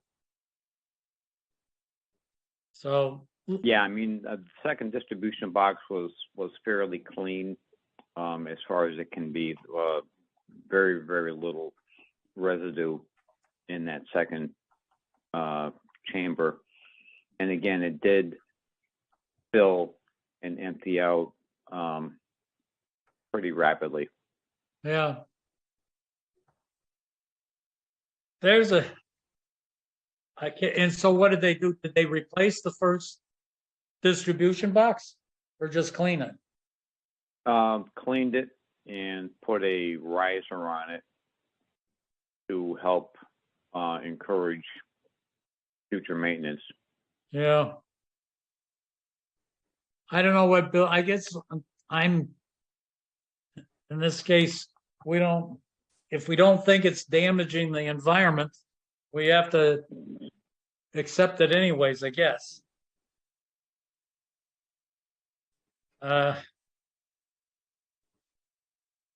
Unfortunately, I think there's a case where Neil does design his systems, but I don't think Neil has the stamp to design these things. But there's a case where, but he has the credentials to inspect systems, that's for sure. I think we lost Bill. So I guess Lee, it has to be you and I that approve this one. So we accept it. Are Yeah, you I mean, accept? Neil got the job. His helper, Bob, was the one I met on site who did the physical explanation of how it worked, where it was. This house, matters or not, had an ambulance call some years ago, which ran over somehow, I think, the pump chamber. And Greg Everson did a Title V, and the pump chamber was cracked. The town gave him a new pump chamber. It's very confusing. I don't know why they would even think of that at the time of the ambulance. You know what I mean? Yeah. But they did. Huh. I didn't see any criteria other than the root issue. And if we did a 90 to 180 day, we're not going to see any root growth anyway. Yeah. In this thing. As long as the report to the new owner recommends some aggressive maintenance, which there wasn't at all on this system. I can't see an issue with functionality. Yeah. And he's got a pass, so I guess if we don't say that there's a reason from an environmental standpoint to reject it, I guess we have to accept it. Is that the way you see it, Bill, too? Yeah, I'm good. I'm good with that. I don't think there's a problem there. Okay. I have and I am too, so Colleen, so we accept it. Okay. The next one is a complaint, a trailer on Pinewood Circle. I did go out there, and there's no doubt that they complained that looked like someone was living there. I couldn't tell that anybody was living there. I could see that they had hooked up a cable, looks like a TV cable. I couldn't tell if it was bootlegged, and I'm not sure how you bootleg anyways with the cable systems, with the digital cable boxes, but it's at least a possibility that someone is living there. And I couldn't see any way that they were handling sewage. Well, that was my concern when I got contacted by the homeowner, adjacent homeowner, that they were living there illegally. He believes that they're simply living in the trailer, renting the house out. And again, the same situation. They could have a garden hose going in for water, but that doesn't account for any treatment of waste from the bathroom, kitchen sink, shower, etc. And the other thing too, if there are living there has to be, you would think, an electric or a propane feed as well. I mean, of course, there's an electric feed, but I don't know how Yeah. these things heat their hot water and cook their food.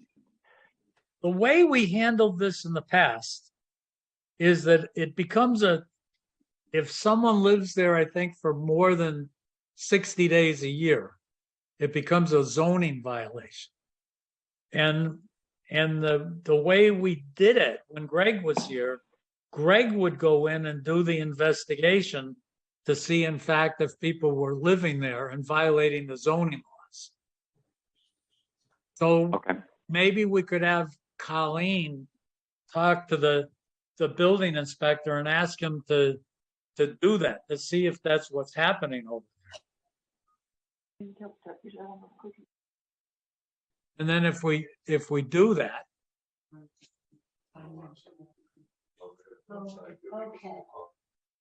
so Yeah. what do you think, And Bill? it was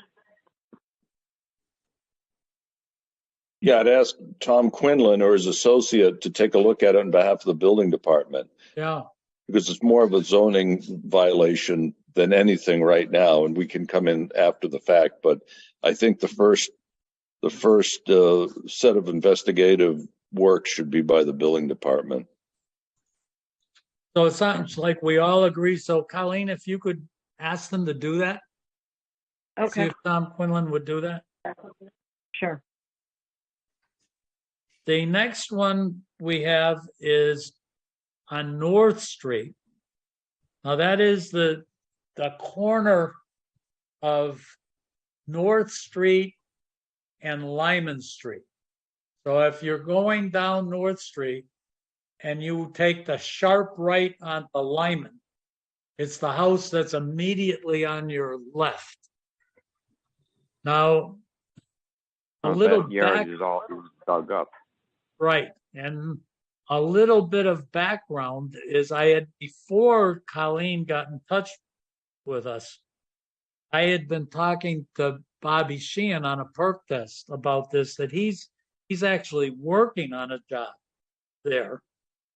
And they're digging stuff up. It's got, my guess is that it does not comply in several ways with Title V.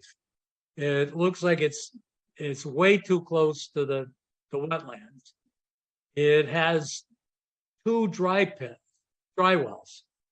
So I'm guessing that anything that goes down 4 or 5 feet in the ground there must be very, very close or in the water table.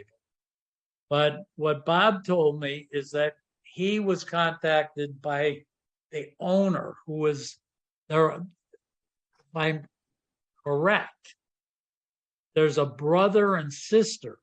The brother is the one living in the house, and the sister is the owner and lives someplace else in Massachusetts. And she contacted Bob to be working on the system. And what they found out is that one of the dry wells is dry, and the other one has, a little bit of water in the bottom.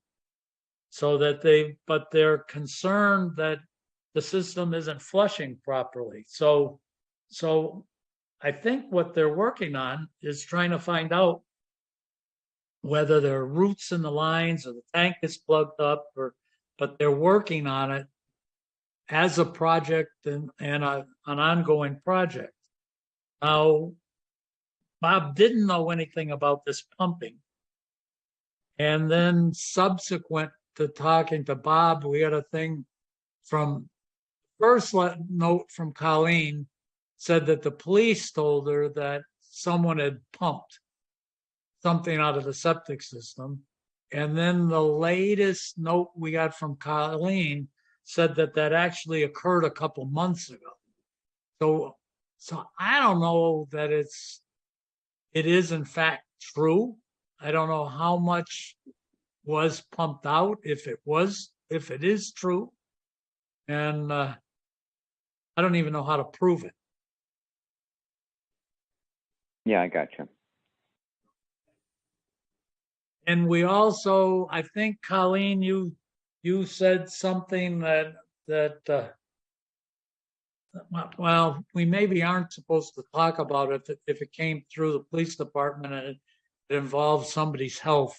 I'm not sure we're supposed to talk about it on, at least on this public broadcasting system. But I think for, HIPAA or whatever, that we're not supposed to do it. But I'm not sure what do we want to do about something that's maybe occurred 2 months ago.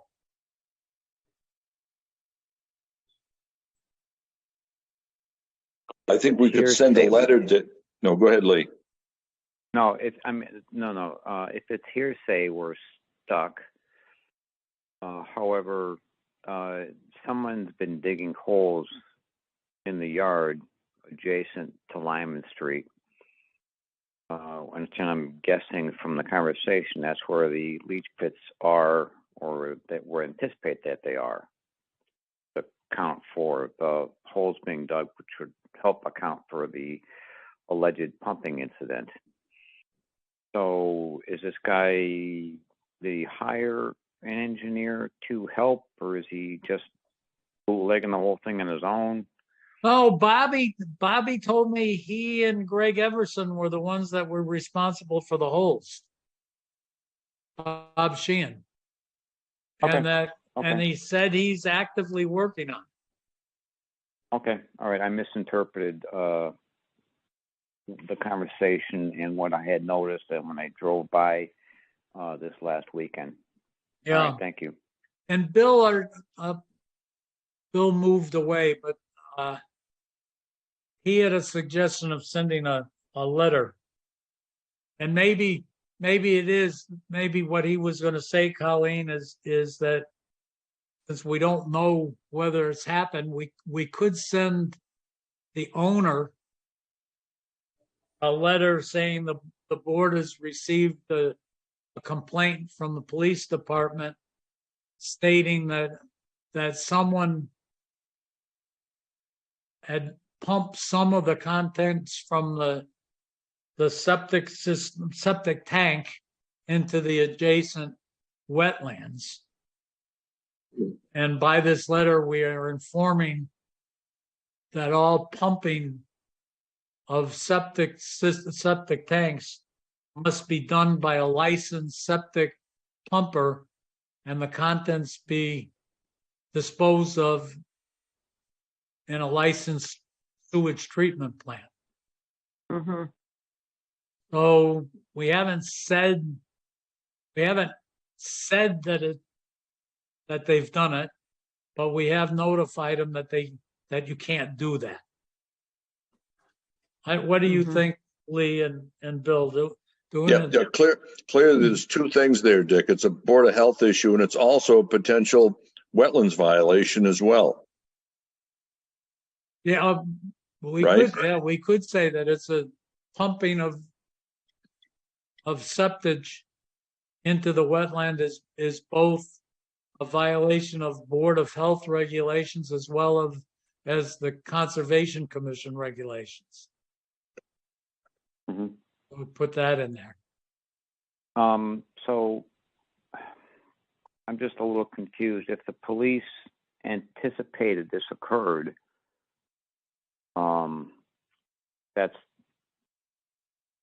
if that's the gist I'm getting of the conversation, then why did they not reach out to Colleen or somebody on the board to look into this thing at the time of occurrence?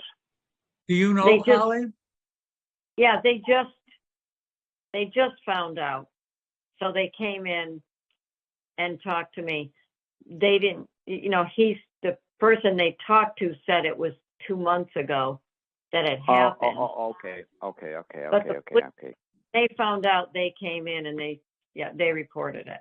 Okay. I was under the impression that they saw something or whatever, 8 weeks back and just made a mental note and went about their day.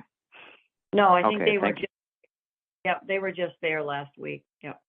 All right. So All this, right. Thank you this for really clarifying that is, point. yeah, so this really is hearsay right now. That's exactly. And my Can't do hope a thing. is, yeah, when I talked to Bob Sheehan about it, he seemed to indicate that they were going to bring it to a conclusion. You know, I Okay. told Bob, I said, you know, if it were me doing an engineering job here, I would be saying, gee, if you've got a toilet that, or whatever, a set tub, whatever, that's not taking water properly, and at the other end, you've got two dry wells that are empty, ready to receive them, then it stands to reason someplace between those two, there's a blockage. And you ought to find out what it is that's making the water not flow downhill the way it's supposed to.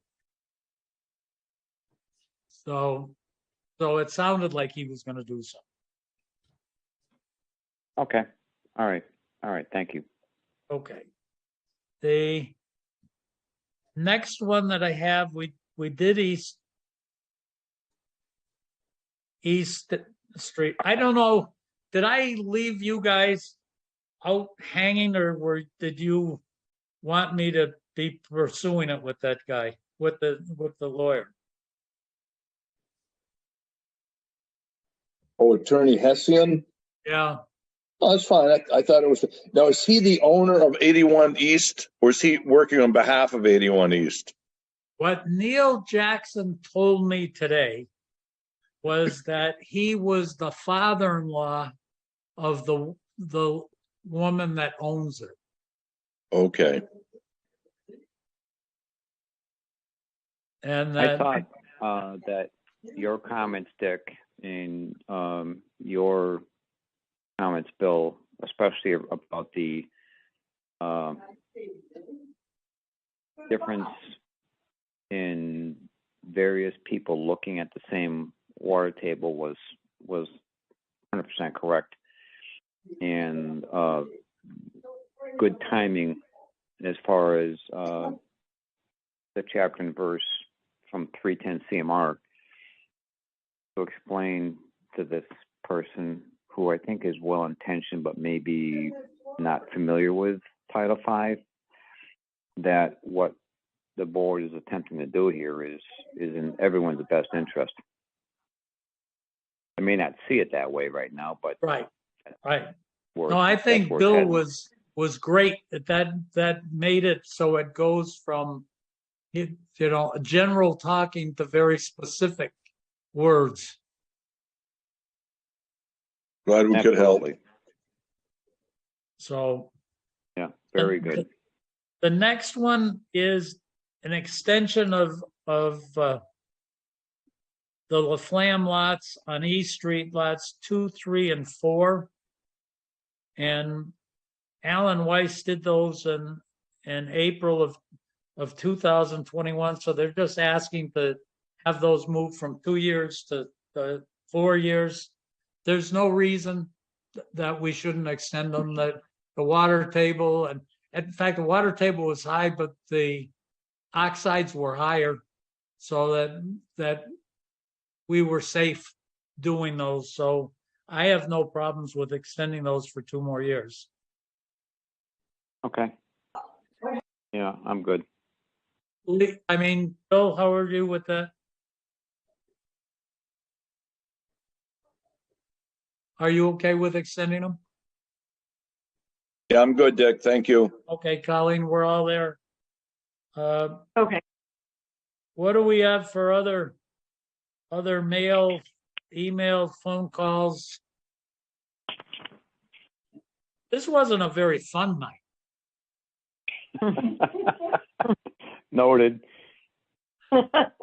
Nope. So one thing that there was something that just came out that Colleen, you sent it out about a grant that we need to do something in the next, probably before the next meeting. There was some kind of, The lady that came in about the recycling. It's I don't have it with me. The recycling grant. I I think don't it know was, what it is, but you sent it out and they said that they would help us with it. And it was, yeah, I think it was a county grant writer. I don't, but I think I just saw it today, Colin. yes, she's from DEP. She works with the municipalities on different recycling things. And she looked, and she saw that Granby had applied for a grant in 2017 and gotten one, but hadn't applied since then. So she was wondering about that, if anybody wanted to apply for that. I think that's Oh, what it was. So we ought to each look at that, at least read it and see what it's about. And Colleen, could you put it on the next agenda? Sure, yeah. So now, did we give you an assignment to give Meredith a call and ask her what the deal is with a company that has changed hands? Yes, yes, I will ask her about that, yes. Okay. Yeah.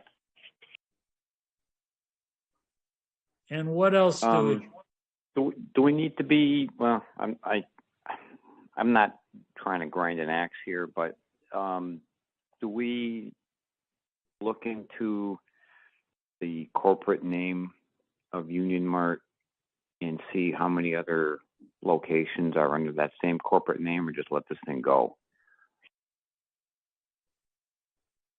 actually, Meredith may be able to tell us that. Okay. I remember that, and we'll see what Meredith says, but my mind may not be as clear as it used to be, but mostly it is.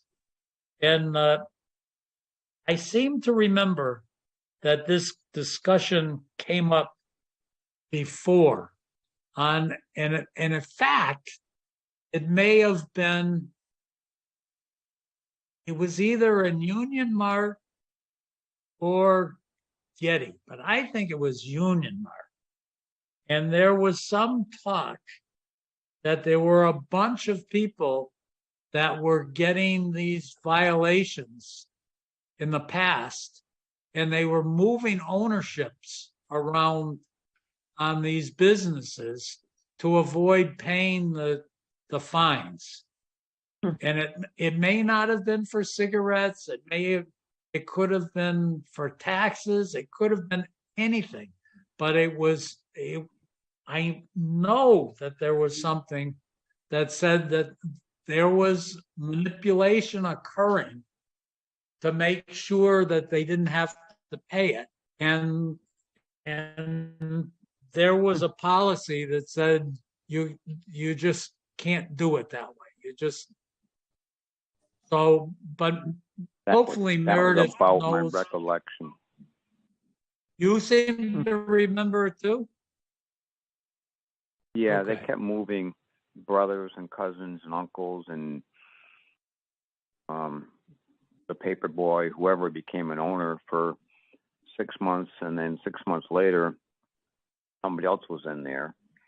Yeah. But it was something about that where they were racking up violations left and right, whether it was tobacco, alcohol, or whatever it was, and they were dodging a bullet. We're trying to dodge the bullet because of the stipulation of it.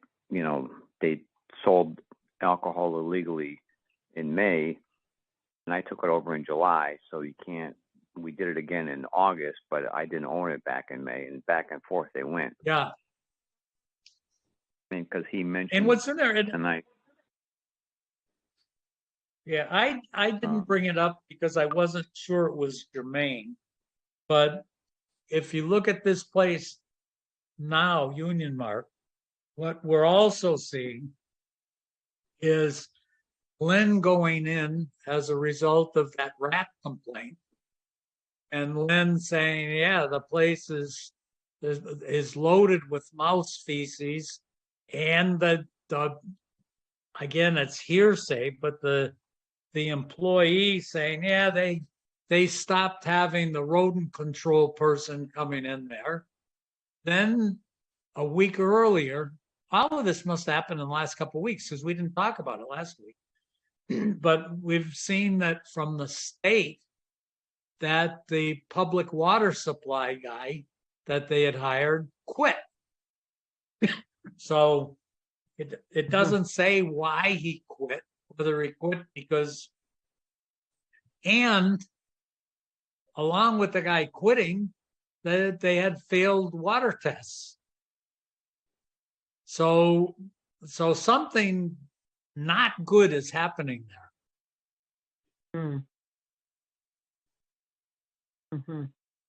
So, but So as I one said, of the water guy was working at, 8 or 10 locations under the same corporate, who knows? maybe not getting paid. It's hard to say. It may all be linked. Yeah, To the same. Yeah, it could be But that the again- guy is not making any money and saying, I'm going to cut back on anything that doesn't make money, which includes rodent control and water safety and just see how long that can go until, Sure. something blows up on it. At So, that point, change ownership again and Yeah.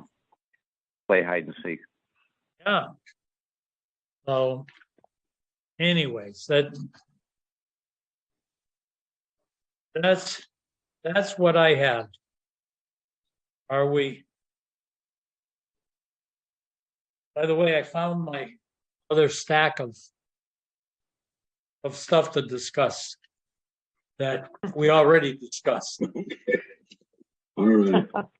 Well done, guys. Well done. So, It was okay, a tough meeting, but well done. okay. Good night, everybody. Okay, good evening, everyone. Thank you Okay. all. Thank Okay, you. bye. Talk to you.